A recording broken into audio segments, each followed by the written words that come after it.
Hello, everybody, and welcome again to the Neurodiversity Gold podcast with me, Jude Morrow. Once again, big thanks to everybody who's leaving likes, reviews, shares, all the guests that have been on the season so far for sharing it around your LinkedIn's and your mailing lists and your everything else's. I just wanted to extend a huge, warm NTI thank you to absolutely all of you. The podcast is growing. It's what we want to see. And I'm absolutely thrilled to bits with it. So I just wanted to get big thank you out of the way in place of all the plugs all the time that's always at the top of the episodes. And today, again, on the theme of having different topics on the podcast. Again, there's another topic that I've always wanted to not only learn more about, but I think have somebody on the show that can share the knowledge of ND learning styles and learning journeys because the way it kind of sits, and this is on a global scale, is that if neurotypical society loves anything, it's a one size fits all solution. And that makes me unbelievably sad.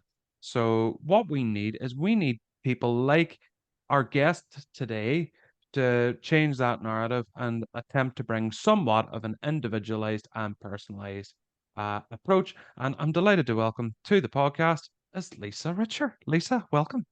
Thank you. I'm excited to be here. No, trust me, I'm way more excited for you to be here because I do have a ton of questions, right? And this podcast could probably last maybe 7 or 8 hours. Although the episodes are kind of capped at 30 minutes, so hopefully I can get as many in as I possibly can. And here's maybe something a little bit out of the boxy is I mean, you have a passion for learning. You have a passion for learning styles and helping others to learn. But Mhm. how do you learn yourself? What has your learning journey been like? It's been an interesting one. Growing up, it was tough. I felt like I didn't really fit in with how things were being taught to me in elementary school. Interestingly, I felt like I really got it, and partly I believe it's because maybe unintentionally we learned through multimodalities when we were growing up in elementary. It was the visual, the auditory, the written, the kinesthetic. It was all tied together. At least I'm 50, so when I was growing up there was lots of out I know I am lots of Sorry, I out. just wanted to give an audio description. Whenever you said you were 50, I was like, what? I was like, holy shit. I mean, what's your secret? I mean, like, I'm 32 and I look fucking terrible. Please My continue. secret is I have a wonderful mother-in-law who makes sure that all these grays are non-existent most of the time. I don't know. My mom is in her mid 70s and she looks young. I don't feel like I'm that young, but people often say that. So I will take it. I try to take care of myself. I think that the mindfulness and the self-reflection and all of just the things, the self-care. If you talked to me 3 years ago, I may not have looked as young as I do today, honestly, because I was so stressed out. There was so much going on. I was in burnout. And in part it was, all this lead up. You were asking how I was as a learner when I was younger. And I learned really well for a bit. And then as I got to middle school, I think it was a combination of I was an elite level athlete. I competed internationally for the United States for gymnastics for many years. And so I missed a lot of school because I trained a lot of hours and I traveled all over the states with my private team. And then I traveled internationally with the US national team. And so I missed a lot of information. And the type of learner I am, I have social anxiety, I have ADHD, it's undiagnosed because I'm just not, I'm going to make sure people are clear that it's not like a diagnosis, but I'm certain I have it. And as I've gotten older, I've recognized just what it is that doesn't work for me. And if I fast forward through college, which was awful, like if I could do it all over again, I wouldn't have gone. I would have loved to have been living now when there's so many more options to get an education in something that you're passionate about without going through one of 10 4-year degrees, because that's basically what we had when I was in college. And so as I got older and I started to go into different roles where I was either in leadership or in staffing, as a manager, a leader, an HR leader, whatever the case was, eventually I got into, I wanted to become certified as a trainer because I felt like when I'm engaging with people, things were clicking.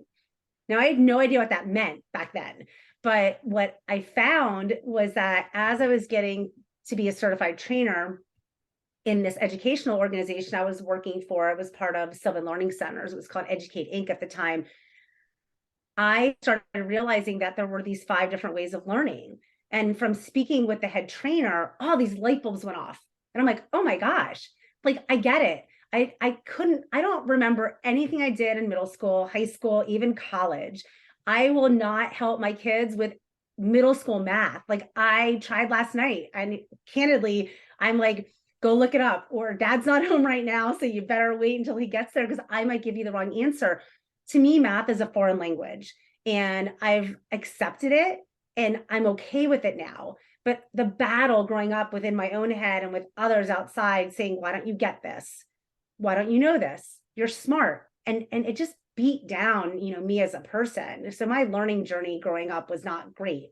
But when I connected those dots and when I became that certified trainer, and this was probably early 2003, maybe, I finally realized, wow, I get these things and I can teach them, but I don't just teach them. I can reflect on them. I can implement, practice, and evaluate. And then I can help others do that too, so that they retain it and they can then teach it. Because to me, when you can go and explain something in a way that resonates and it's repeatable, that's when everyone wins. And so I use these different 5 ways of learning, not just for myself each day, but when I stop and I ask questions to understand where somebody is in their journey, in their situation with a neurodivergent learner, because I want to be able to truly understand what they know, what they don't know, and what they don't know, they don't know, so that we can figure out the right path forward. And it makes perfect sense because I mean, we mentor a lot of people, like for whether it's business or marketing or whatever else it may be, or and even just pausing for a minute to think about it, it's like everybody we currently have or have had in the past, everybody learns a bit differently, whether it's sending them like little videos or sending them a little PDF guide with pictures or just emails or whatever it may be. It's because it's something that we've always taken seriously because even as a team, we all learn differently. Mhm. And what gets to me is that there's an idea that there's an ND learning style, just like one learning style. But what the truth really is that everybody has a different learning style, don't they? Uh, People can't see us because we're on audio, but I'm shaking my head like a bobblehead. Yes, we all have different learning styles. I don't care how neurotypical somebody is or thinks they are, everyone learns differently. And so even when I'm working with corporations, if somebody asks me to do a leadership training, I am infusing neurodivergent learnings into it. And I don't mean neurodivergent learnings like there's a learning style, like you just said. It's more that understanding how each person learns will help you be a better leader. It will help them be a better team member. It'll help everyone do better, be better, and know more. And so I infuse all of these in everything that I do, but it makes my blood boil also, Jude, when I talk to somebody and they say, well, it's just how they learn, or they just need to learn like I do, or well, what does that mean? Because you learn differently than I do. I look at blue in the sky and I might see a different shade of blue. I'm not colorblind, but somebody else that I know is, or maybe I am and I don't even know it. These perspectives of thinking that we have to fit into this square box. And then if you don't fit into the neurotypical square box and you're neurodivergent, then there's let's make another box that you fit into. And it's the jagged edges. And I'm gonna Todd Rose, is that his last name? Todd Rose, I think. The end of average, and I might have just mistakenly, and if I did, forgive me, whoever wrote that book, but the gentleman that wrote The End of Average, I've been reading and listening to some of his work, and he did a TEDx, and he talks about the jagged edges. And one of the things in it, as I was listening, it was like light bulbs for me. I learn and I execute and I work with all of my clients from those jagged edges, because it is not a linear line, no matter what you are. Meaning what you are you considered neurotypical, neurodivergent, or somewhere in between? And the neurodiversity umbrella is huge. If you have anxiety, you're falling under that umbrella. If you have depression, you're falling under that umbrella. What often is misunderstood is that under that anxiety may be a learning difference. You may have ADHD. You may be on the autistic spectrum. And then the anxiety might be triggered by the fact that you learn differently. So when we think about health and wellness, and if we're only looking at what we're seeing and not understanding the underlying factors, we're missing the ability to help so many people in their situational best thrive and grow and be successful. And I wish in some cases that with the podcast can have like a video, it's just where you shaking your head, like, but yeah, you're right, because I actually looked it up. Like, I was thinking Todd Rose, that doesn't sound right for the end of average, but it is Todd Rose. Which I must actually check that out. I always like a good book recommendation, and I know that before we came on to start recording, you'd set up your business in 2018. So, I mean, with your business journey, and like a lot of people like coming into the ND sphere, like, I mean, I was a social worker before setting this up. And it took off from there. But I mean, what was your background and kind of journey into kind of doing your own passion project? Yeah. So my background, most would say very eclectic. I started off as a gymnastic coach because it's what I knew, because I had been a gymnast so long. I was in sales and sales leadership. I went in and started running a division of a staffing firm, so doing recruiting and staffing and leadership there.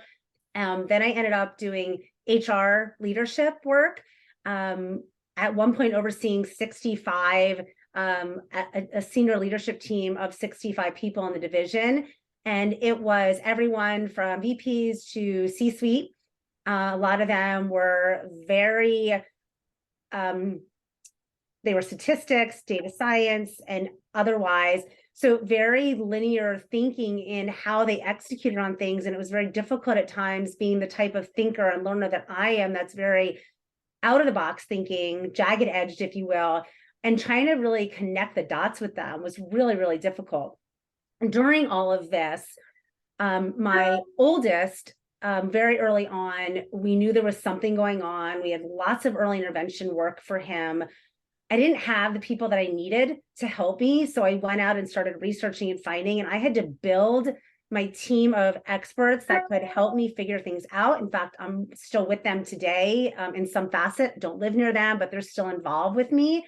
And then eventually my oldest son got diagnosed with autism. And so from 18 months, he's going to be 16 in a couple of weeks. So from 18 months forward, that's where my journey began.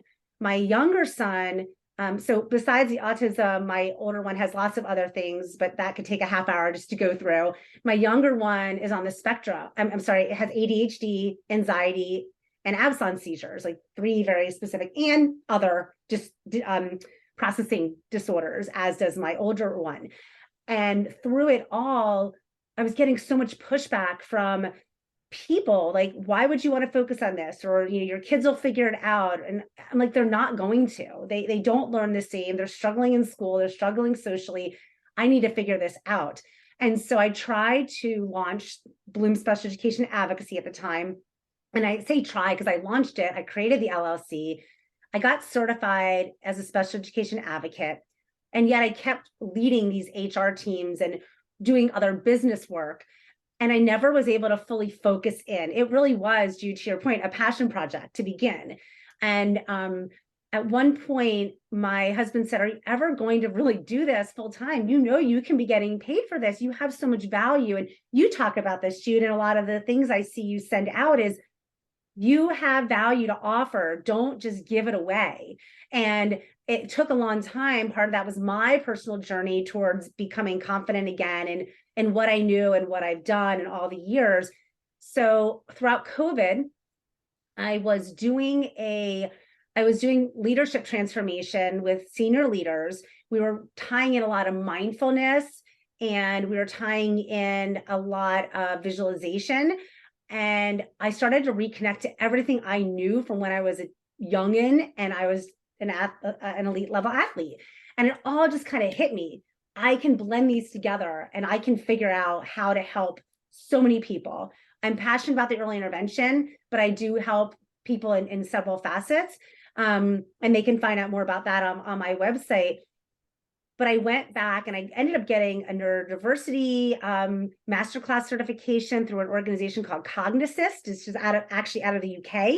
They talk a lot about these 5 different ways of learning and how it's threaded into apprenticeships and helping people. So, and being the best, no matter what your diagnosis is, or if you don't have one, it's still good to thread that through. And then I rebranded and relaunched about 2.5 years ago as Journey to Bloom and as a neurodiversity consultant, because I wanted people to understand that no matter who they are, there is somebody out there that can help them either connect the dots to what they know, what they don't know, and what they don't know, they don't know in terms of navigating the school system, early interventions, and otherwise. They could gain the confidence to understand how to ask for what they want, when to push back, what to say, what not to say, and really build their confidence. I'm not a psychologist. I don't have a coaching certification. I do have a behavioral certification as well from when my older son went through a lot of change behavior that was beneficial for him and me. And then there's after the confidence, there's the courage piece. And that's really where it all ties together. And I help train the trainer, if you will. I'm in air quotes here. I help people figure out how to go to the table or how to have the conversations wherever they are so that they can stand up, ask the questions, be comfortable, pushing back when it's appropriate, not taking no for an answer, and truly creating the change that they deserve. And I do it all intentionally without direction. What I mean by that is I'm your navigation system, but I can't make you stop at the stop sign. I can't make you take a right onto the highway. You have to make that decision for yourself. But I am here walking alongside who's ever willing to walk with me and ready to do it to get them where they need to be the best they can be. And I know you said you're doing like consultancy work, but who is your main client? Is it parents or organizations or? So it's split into 3 pillars. If you looked at my website, you would see the majority of it being for parents, because I believe the earlier you get help, the better chance you have of being a more confident parent, a less stressed out parent, and your child has the most chance of truly thriving and being able to meet their abilities and capabilities. So that is my passion. That is my heart. And it's birthed through middle school, really, but I will work with anyone. So that's the core of my core passion. However, there are 2 other funnels, and one is working within the school systems. And you're very aware of how hard it is to get schools to listen, because you're just talking about, that launch with your business. So when schools, I already said, like, people have to be ready. So I let schools know that I'm there to help them, to do workshops, to do trainings. But until they're ready to invest in it and they're ready to give their people time to practice it, to implement it, to reflect on it, and to continue to evaluate it, it's still out there.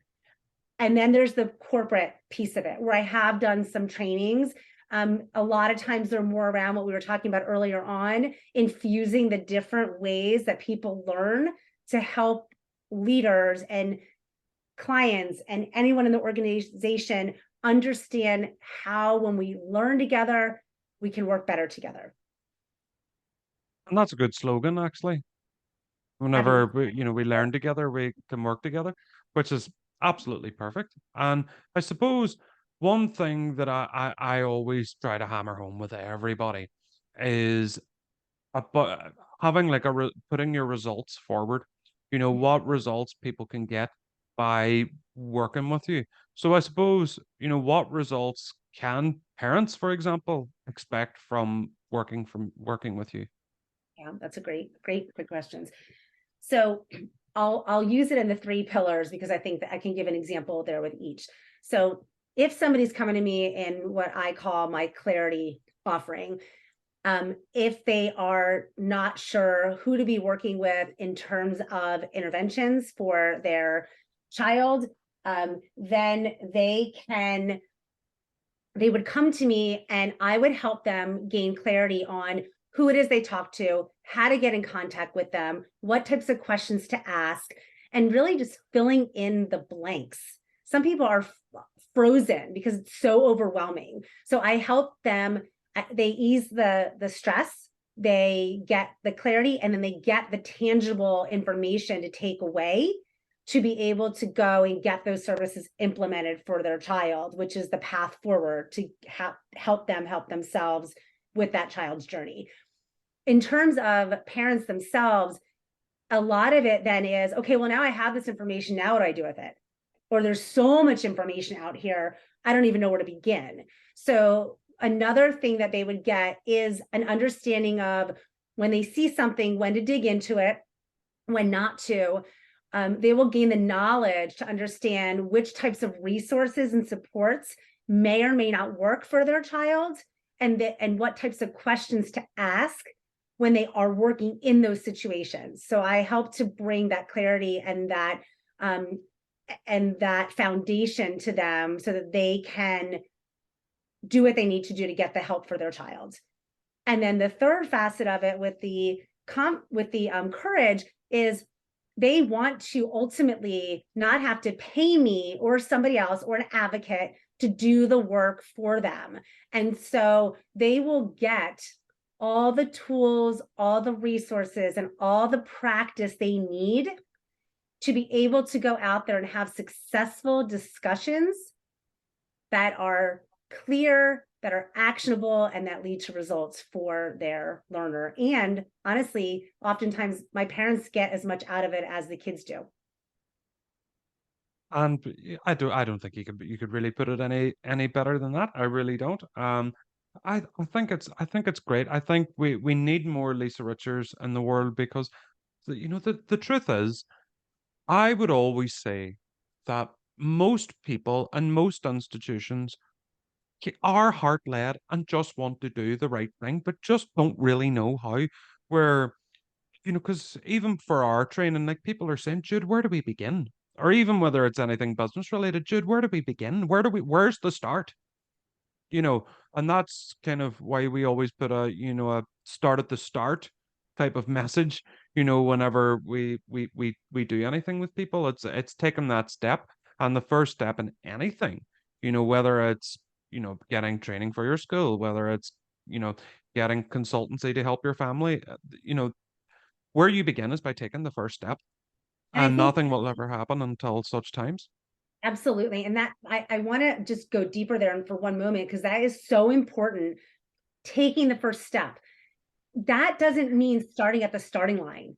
And that's something when I was within corporate, no one understood. I start from the middle.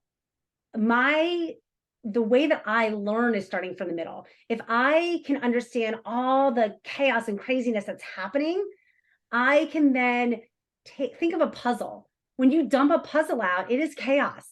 And it's through sorting that chaos that you get to clarity that leads you to creating this beautiful painting or photo or whatever that puzzle creates.